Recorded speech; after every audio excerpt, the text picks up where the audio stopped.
Bienvenue, chers de la télévision rwandaise. Bienvenue à cette grande édition en langue française.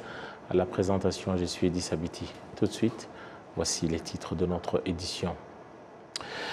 Sur l'initiative de la secrétaire générale de l'Organisation internationale de la francophonie, Madame Louise Mushikiwabo, et dans la volonté de contribuer à la résolution de la crise haïtienne. Celle-ci appelle aux responsables politiques à agir dès maintenant. Et puis, audience au Sénat ce jeudi avec le président du Sénat qui a donc reçu en audience dans son bureau ce jeudi. Et puis des experts et analystes dans le domaine de l'économie estiment que le Rwanda jouit de la confiance des investisseurs de niveau international suite à ces réalisations. C'est pour cette raison que le produit intérieur brut du Rwanda ne cesse de croître.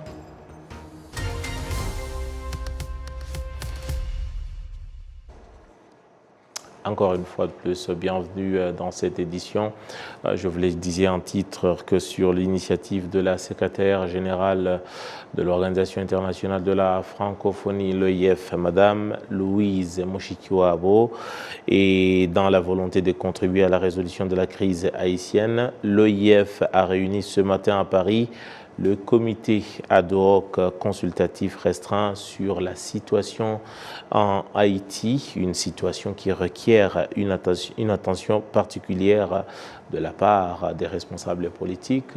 C'est en tout cas ce qui ressort de propos de Mme Louise Mushikiwabo. On va suivre le récit avec notre confrère Jean-Damascène Manishim. Étaient présents autour de la ministre haïtienne de la Justice et de la Sécurité publique plusieurs acteurs internationaux ainsi que les représentants des États et gouvernements membres de l'OIF, tous mobilisés et engagés en faveur de cet État membre de la francophonie. La crise en Haïti est qualifiée d'état de guerre civile par le secrétaire général des Nations Unies. L'OIF demeure déterminé à jouer pleinement son rôle dans la solidarité internationale pour une solution rapide à cette crise multidimensionnelle, a indiqué Mme Louise Mushikiwabo. Les chiffres alarmants de la situation en Haïti rappellent l'urgence d'agir. Plus de 300 bandes criminelles, des milliers de victimes et 44% de la population en insécurité alimentaire. Nous ne pouvons pas rester indifférents, a-t-elle ajouté. La ministre haïtienne de la Justice a fait remarquer que face aux défis sécuritaires, seule une force internationale peut restaurer l'ordre. Elle a salué le volontarisme du gouvernement kényan et a appelé à des contributions supplémentaires pour son pays. La sécurité en Haïti est un défi majeur, a-t-elle précisé. Il a exposé les déficits en effectifs et matériels et a salué la résolution de l'ONU pour la mission multinationale d'appui à la sécurité en soutien à la police nationale d'Haïti. Il a rappelé l'urgence de déploiement pour assurer la sécurité et faciliter les négociations politiques. La ministre haïtienne de la Justice a exprimé sa gratitude envers l'OIF et sa secrétaire générale Louise Mushikiwabo pour l'organisation du 4e comité ad hoc. Malgré la dégradation de la situation en Haïti, elle a insisté sur l'espoir et a dénoncé l'impact des groupes criminels sur la vie quotidienne des Haïtiens. Merci beaucoup à Jean-Damascène Manishimé. Parlons à présent de la COP28 avec l'entreprise Ignite Power qui opère au Rwanda. Celle-ci a donc reçu le prix pour ses efforts de transformation visant à fournir notamment l'électricité abordable aux communautés des coins reculés en Afrique subsaharienne. Leurs solutions scolaires payantes ont donc fourni de l'électricité à 2,5 millions de populations et a donc évité 600 000 tonnes d'émissions de gaz à effet de serre. Notre collègue Bonaventure Chubahiro s'est donc entretenu sous peu avec Angela Holmes, qui est donc à la tête de cette entreprise. Ignite Power, c'est une compagnie qui se concentre sur donner aux gens sur toute l'Afrique, accès aux produits vitaux et aux services vitaux dont ils ont besoin pour se développer. Qu'est-ce qui est vital aujourd'hui dans le monde d'aujourd'hui? C'est avoir accès à l'électricité, c'est avoir accès à Internet, qui est vraiment devenu un droit basique, je pense, pour les gens pour pouvoir se développer, et avoir accès à de l'eau, de l'irrigation et à voilà, une manière de cuisiner qui soit une cuisine propre. On pense que ça, c'est vraiment des choses basiques que tout être humain devrait pouvoir avoir accès à. C'est pas normal qu'aujourd'hui, sur le continent africain, il y a encore des centaines de millions de personnes qui n'ont pas accès à l'électricité. Il y a à peu près 1 milliard de personnes qui n'ont pas vraiment accès à Internet à un coût qui fait du sens. C'est très cher. Les data plans et tout ça sont très chers sur le continent. Donc, nous, à Ignite, on veut révolutionner ça. On leur donne accès à l'électricité propre, l'électricité verte, aussi accès à l'Internet par le biais d'une méthode verte pour avoir accès à l'Internet et aussi à des moyens de cuisiner propres et à l'irrigation solaire. On fait ça sur tout le continent et pour nous, on considère ça comme étant une infrastructure de base qu'il faut grandir sur le pays et où toutes les personnes, qu'elles soient en région urbaine ou rurale, doivent pouvoir avoir accès à ça. Il y a à peu près genre 10 000 défis par jour. Il y a énormément de défis. C'est pas facile de pouvoir opérer de manière logique, économique, viable et à grande échelle sur les régions rurales et au Rwanda et sur l'Afrique en général. C'est quelque chose d'assez compliqué.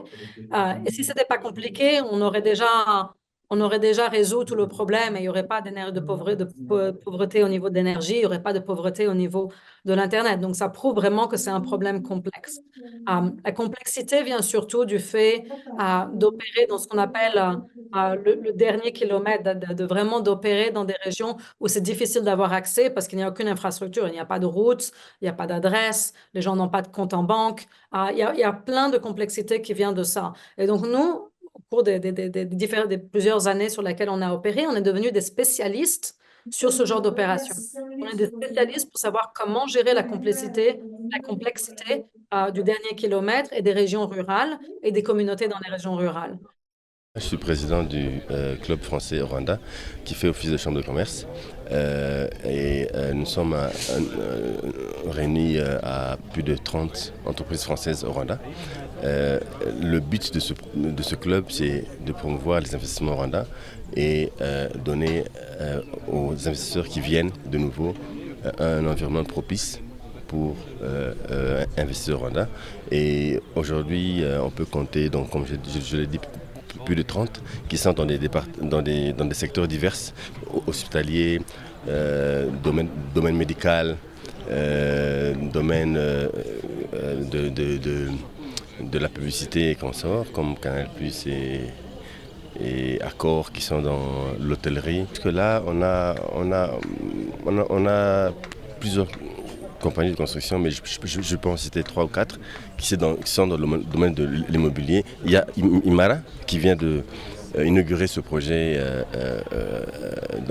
d'envergure et c'est leur deuxième projet parce on a inauguré il y a 2 ans leur première phase de projet. C'est la deuxième phase qui marche très bien. Il y a le groupe Accor qui construit un hôtel. Il y a le groupe Duval dont je représente en partenariat qui construit aussi Inzovu Mall qui est un projet complémentaire au Convention Center de plusieurs chambres d'hôtel, bureaux et malls. Il y a Aegis qui font des études du cable car et des études d'assainissement. Non? Donc voilà un peu à peu près les entreprises qui sont dans le domaine de la construction. En général, les projets de construction, comme vous le savez, génèrent un impact, un effet multiplicateur. Parce que quand on investit, exemple, 50 millions de dollars dans un projet, l'effet multiplicateur que ça, en donnant de l'emploi, les fournisseurs de clous, du ciment, du sable, ça a un impact réel, avant même de penser à la vente des maisons construites comme le cas échéant. Donc je pense que ça a un impact multiplicateur important dans l'économie du pays parce que c'est réel. Il s'agit donc ici de Vicky Moramutirwa, qui est président du club d'affaires français au Rwanda, qui s'exprimait notamment sur les initiatives de la part des investisseurs français au Rwanda aujourd'hui, qui aujourd'hui, grâce à l'amélioration des relations entre les deux pays, le Rwanda et la France, a donc permis à installer un climat de confiance et surtout qui a permis aux opérateurs économiques français à pouvoir s'implanter au Rwanda. Notamment en parlant des opérateurs économiques français qui opèrent au Rwanda, nous sommes avec David Benaz Seraf. Vous êtes dans le domaine de l'habitat. Bienvenue David. Moulaho, merci beaucoup. Voilà, tout le plaisir est pour nous. David, je parlais donc de l'intérêt de vous autres hommes d'affaires français qui avaient trouvé l'opportunité à pouvoir travailler dans le domaine de l'habitat. Pourquoi d'abord c'était si important déjà de vous lancer ce défi au Rwanda? Pourquoi le Rwanda? Alors, en effet, c'était un défi, mais aujourd'hui on peut dire que nous avons réussi, nous avons relevé le défi. Le Rwanda, c'était important pour nous pour des raisons historiques. Nous affectionnons ce pays de par notre histoire. Donc voilà, on regarde vers le futur, mais aussi sans oublier le passé, et les questions de mémoire sont fondamentales pour nous. Ça fait partie des valeurs d'Imara. Ça, c'est le côté affectif, et puis il y a aussi le côté économique, rationnel, de se dire que le Rwanda est un pays où le climat des affaires est positif et où c'est tout simplement possible. Ce n'est pas possible partout, c'est possible au Rwanda. Oui, c'est un pays qui connaît, tout à l'heure, déjà dans l'élément qu'on a suivi il y a quelques temps, le Rwanda connaît quand même un boom depuis quelques années. Et surtout, au niveau de l'habitat, vous avez voulu apporter en plus une particularité par rapport au domaine de l'habitat. C'est quoi la particularité? Alors en effet, le développement économique, le boom du Rwanda, on le voit. Moi, je suis venu la première fois au Rwanda il y a un peu plus de 15 ans maintenant, donc j'ai vu un petit peu de l'évolution. On le voit au quotidien dans Kigali, l'activité, la construction. Nous, ce qu'on essaye de faire chez Imara Properties, ce sont des petites communautés, donc de créer des communautés. Nous avons deux gammes, une gamme Isangé, comme on a inauguré ce matin, et une gamme Itouzé qu'on développe avec un nouveau projet à Kanombe, du côté de Kabeza, pour répondre à la demande en logement des classes moyennes. Et justement, les classes moyennes, lorsque vous dites classe moyenne, on parle des maisons à prix abordable. Est-ce que ça rentre dans les cordes du quotidien, plutôt du Rwandais moyen, ce que vous proposez? Alors je ne sais pas exactement quelle est la définition du Rwandais moyen. En tout cas, le projet de Kanombe répond à un couple de Rwandais qui ont tous les deux un travail formel, que ce soit dans l'administration, dans le secteur économique privé, et qui peuvent obtenir un prêt dans une banque rwandaise. Déjà, il y a par exemple le relief du Rwanda qui est particulier. Voilà même qu'on l'appelle le pays de mille collines. Est-ce que par rapport déjà à vos plans, avez-vous tenu compte, par exemple, de cet aspect-là particulier pour le Rwanda? En effet, on s'adapte au pays des mille collines, il faut s'adapter aux pentes. C'est une complexité, mais qu'on apprend à gérer. Le principal impact pour nous, et ce qui est important, c'est la gestion des eaux pluviales. C'est un sujet, je pense, très important pour Kigali. Nous essayons dans nos projets de limiter l'imperméabilisation des sols, de ne pas mettre trop de ciment, de permettre à garder le plus d'eau de pluie sur le projet, et de ne pas reverser l'eau de pluie chez les voisins en dessous, pour ne pas créer des problèmes dans les bas des vallées. Et qui sont vos partenaires ici au pays, les partenaires principaux? Alors, que le gouvernement du Rwanda, oui, mais... Alors bien sûr, quand on fait de contribuer à l'urbanisation, quand on fait de la promotion immobilière, le travail au quotidien avec les autorités locales est fondamental pour les parties, pour le foncier, pour les terrains, pour la construction, bien sûr pour les permis de construire. Donc le partenariat avec la ville de Kigali notamment est absolument fondamental pour tenir le rythme des projets. Et la question de l'environnement, c'est une question à la page aujourd'hui dans le monde. S'adapter à l'environnement, être, comme on dit, friendly à l'environnement. Est-ce que vos projets tiennent compte de cet aspect-là? Combien important? Alors, bien sûr, nous essayons de tenir compte de l'environnement le plus possible. La construction, ça consomme des matériaux, on ne va pas se mentir. Voilà, on ne va pas construire en bois demain, parce que ça nous impliquerait de couper toutes les forêts du Rwanda. Je pense que ce n'est pas l'idée. Maintenant, on essaye de limiter la surutilisation des matériaux. On essaye, quand c'est possible, d'utiliser des matériaux le plus local possible, donc d'avoir une approche raisonnée, raisonnable en matière d'environnement. Et puis, aujourd'hui, on parle de l'opportunité offerte par exemple aux ingénieurs. Qui sont les ingénieurs avec qui vous travaillez? Parce que d'une part, vous les investisseurs, il y a une équipe de Rwandais et une équipe de Français. Pour ceux qui sont à pied d'œuvre maintenant, qui sont ces héros-là dans l'ombre? Alors bien sûr, les projets, ça implique un management et beaucoup de gens qui travaillent autour, les ouvriers bien sûr, mais aussi tout l'encadrement. Notre équipe est à 90% rwandaise, voilà, c'est important et on est fiers de cela. Voilà, et puis Imara est une société franco-rwandaise. Dans les partenaires fondateurs, nous sommes 3 Rwandais, 3 Français. Donc il y a un équilibre et je pense que c'est cet équilibre qui permet aussi de relever les défis de la construction de logements. Et puis, quels sont, vous venez vous avez dit, vous avez fini la première phase, vous êtes passé à la deuxième phase. Qu'est-ce qui a été le plus dur sur le chemin de votre première phase?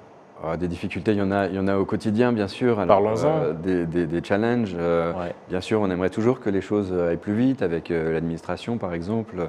Même si les choses fonctionnent bien du côté du secteur privé, bien sûr, on aimerait que ça puisse aller plus vite, même si dans l'ensemble, encore une fois, les choses fonctionnent et c'est ce qui rend les projets possibles.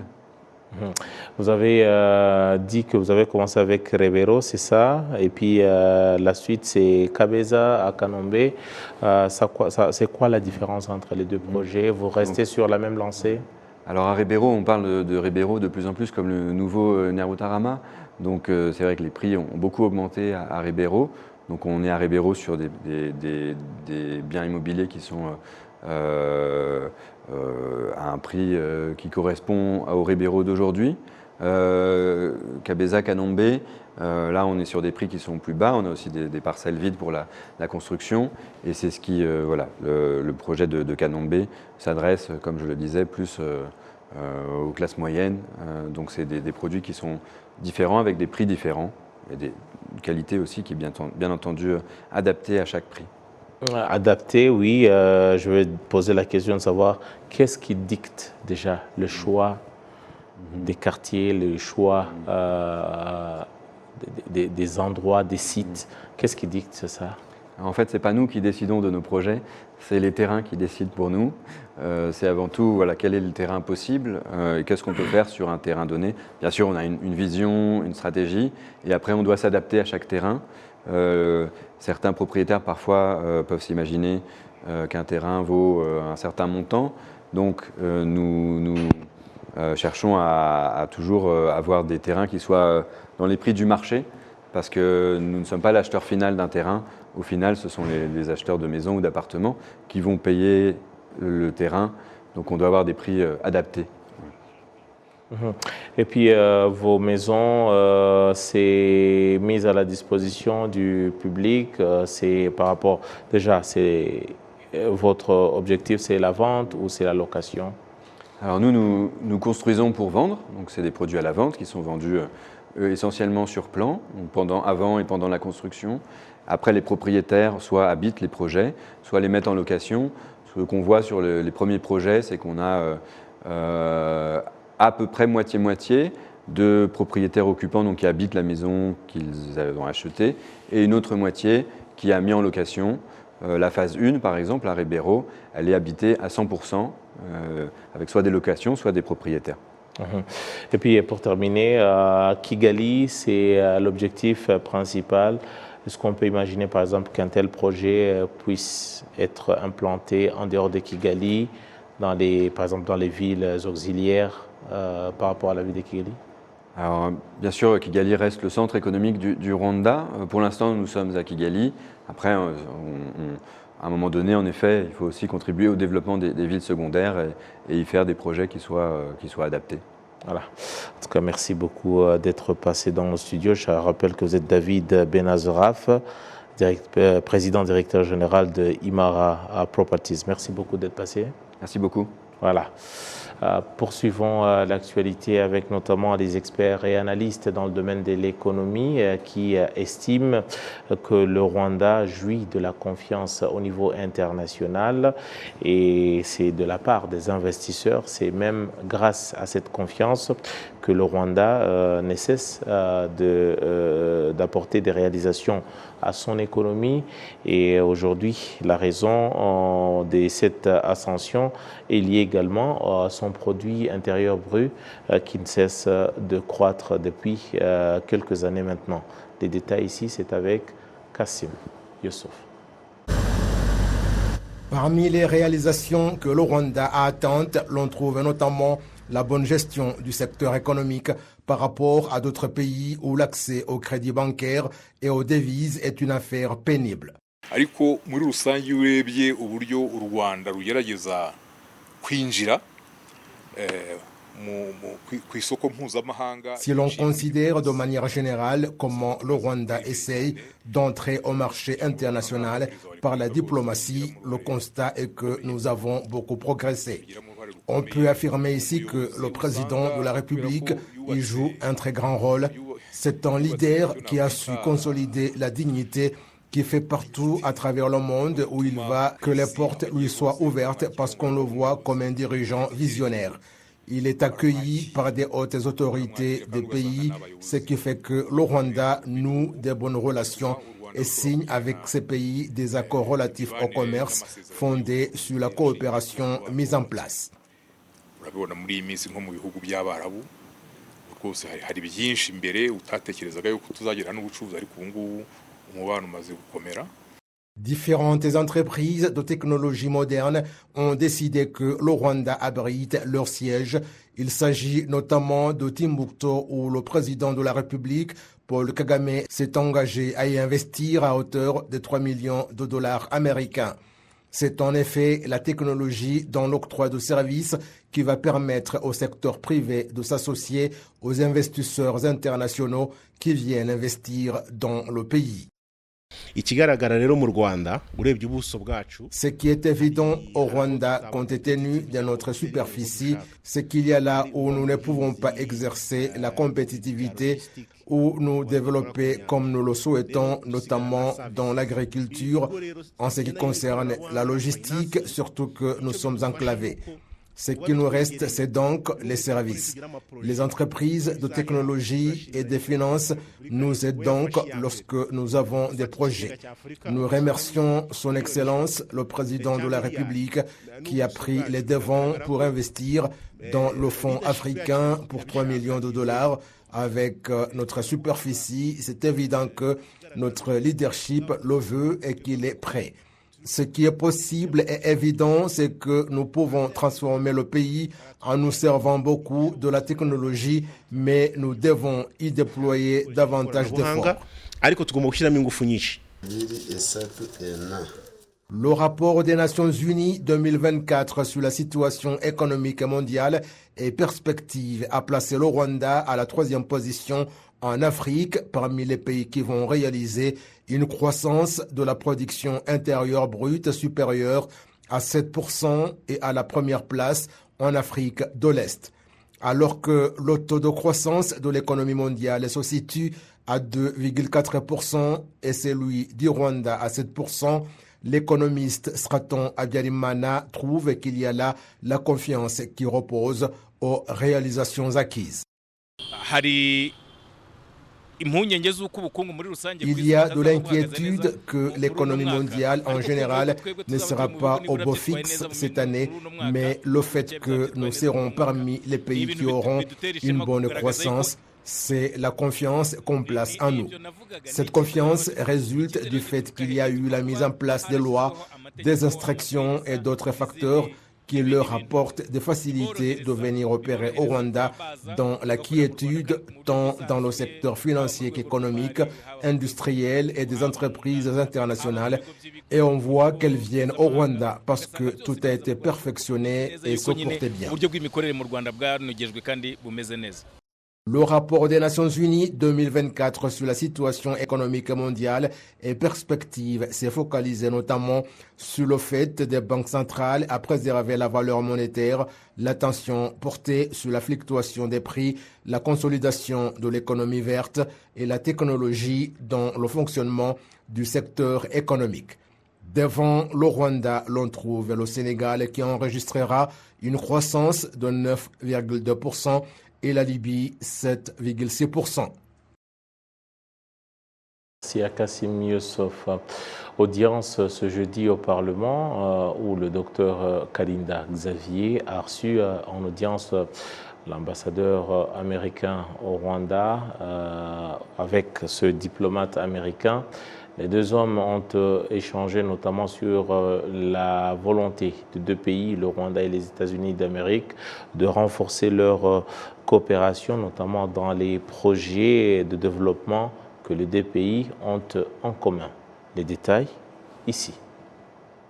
Mettre un accent sur la coopération entre le gouvernement rwandais et les États-Unis d'Amérique et trouver une solution aux problèmes liés à la sécurité régionale sont certains parmi les sujets de discussion du président du Sénat rwandais, Dr Kalinda François Xavier, et l'ambassadeur des États-Unis d'Amérique au Rwanda, Eric Nieder. Le président du Sénat rwandais revient sur la nature de leur coopération. Pour la coopération et le partenariat qu'on a avec les États-Unis d'Amérique, on a parlé de plusieurs aspects relatifs, notamment l'économie, la santé, le tourisme, la sécurité. Pour n'en citer que peu, on a apprécié le fait que les États-Unis d'Amérique contribuent pour trouver une solution à cette région. Il s'agit d'une coopération qui date de 60 ans, qui a donné comme résultat un partenariat basé sur l'amélioration du bien-être de la population de ces deux pays et leur développement, comme l'indique l'ambassadeur des États-Unis au Rwanda, Eric Nieder. Nous avons considéré les opportunités disponibles dans les deux pays, en particulier dans le domaine des affaires rentables et du commerce. On a également pris en considération la collaboration de la population du Rwanda et des États-Unis d'Amérique. Les deux pays avaient normalement une coopération dans les domaines comme la santé, l'éducation et le tourisme, pour n'en citer que peu.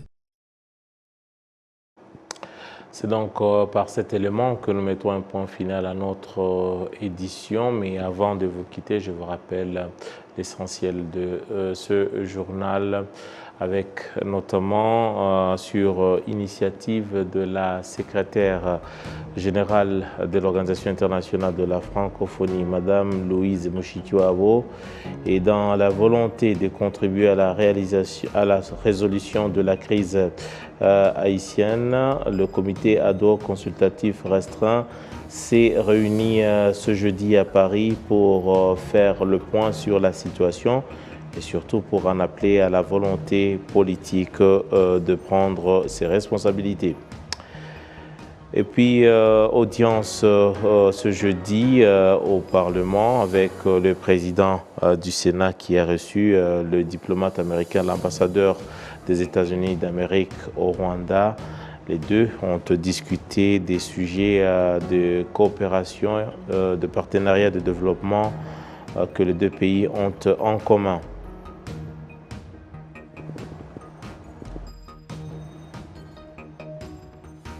Des experts dans le domaine de l'économie estiment que le Rwanda jouit de la confiance au niveau international, ce qui attire davantage d'investisseurs avec un pays qui connaît une croissance de son produit intérieur brut depuis quelques années maintenant.